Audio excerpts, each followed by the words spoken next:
Hi guys, my name is Michael Koifman, and today I'm going to show you how to play number 52 in the Essential Elements Violin book. I'll show you how to play some tricky key points in this piece and also some strategies on how to improve playing this piece. First of all, let's talk about our bow hand. Our thumb needs to be in the joint between the frog and the winding, like this. Our middle finger and our ring finger needs to be with these joints on top of this branch here, and our pointer finger, the first lock right here, needs to be on the winding, and the pinky needs to be up next to the adjusting screw like this. Okay, let's talk about the bear claw that we need to do. Our bear claw needs to be, our fingers need to be curved and straight like this. The semicircle over here, like this, our thumb needs to be on it and it needs to be curved and straight as well. So our bear claw, needs to be like this, and our bow hand position needs to be like this, so we can play our piece and be ready to play our piece. Now that we have our correct bow hand and our bear claw like this, we can get ready to play this piece. A strand of D and A has only two notes involved in the song. It's open D and open A. The first measure is D, D, D, D. The second measure is A, A, A, A. The third measure is D, D, A, A. And the fourth measure is 1 D and 3 rests, and then it's a repeat sign. So let's get ready to play this. Because there's a repeat sign, I'll play it again. On the bow test, we will not play it again. And there's also a bow lift in it, which means you lift your bow like this, and then you come back. So whenever you bow, it's on the same, it's a down bow. If it's a down bow, then it's going to be on the down bow again in the first measure. Or if it's an up bow, it's going to be an up bow again, because you can't just, if it's an up bow, then you can't just go back. You need to do a circle. Okay, now I will actually play the piece with no strategies involved.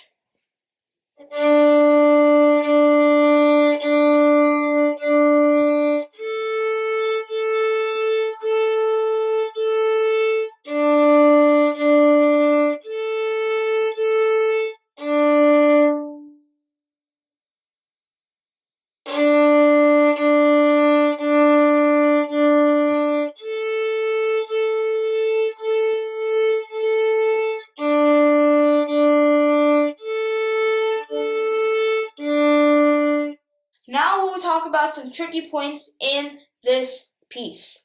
So, a tricky point for me personally is the bow lift, where you have to play the D like this, then do the bow lift like this. In this scenario, there's 3 rests after it, so you can take your bow lift for a long time, but sometimes there's only 1 rest, so you have to do it very quickly. So one way we can strategize this is by playing the measure before it and after it. So the before measure is the third measure, and the after measure, since it's the last measure, it's a repeat, so it's going to be the first measure again. So let's try playing that and see if we can get better off of that. Make sure you have a good bear claw and a good bow hand.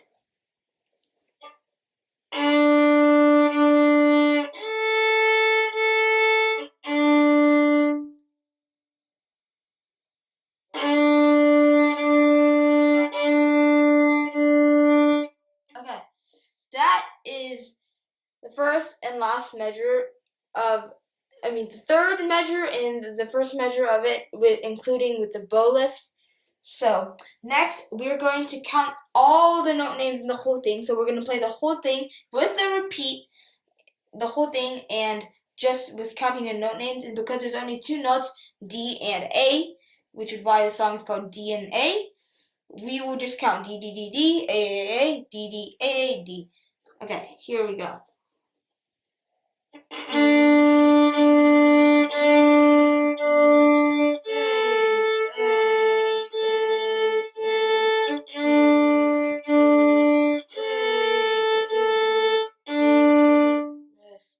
Rest, rest.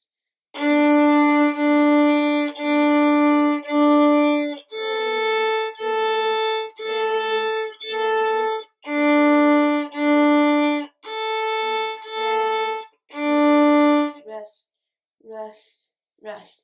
So that is how you can get better with these two strategies. So if you keep on practicing these two strategies for a long time, for like 15 minutes every day, you can probably easily, fluently play the song very well and possibly play songs like this with only D and A very well with all the open strings. If you move on to this, you can probably also play with a G and E string. You can probably just like practice with the around the world sequence, so you can get used to those. So you're all set to play different pieces. Anyways, that's it for number 52 and how to practice this piece. Thank you.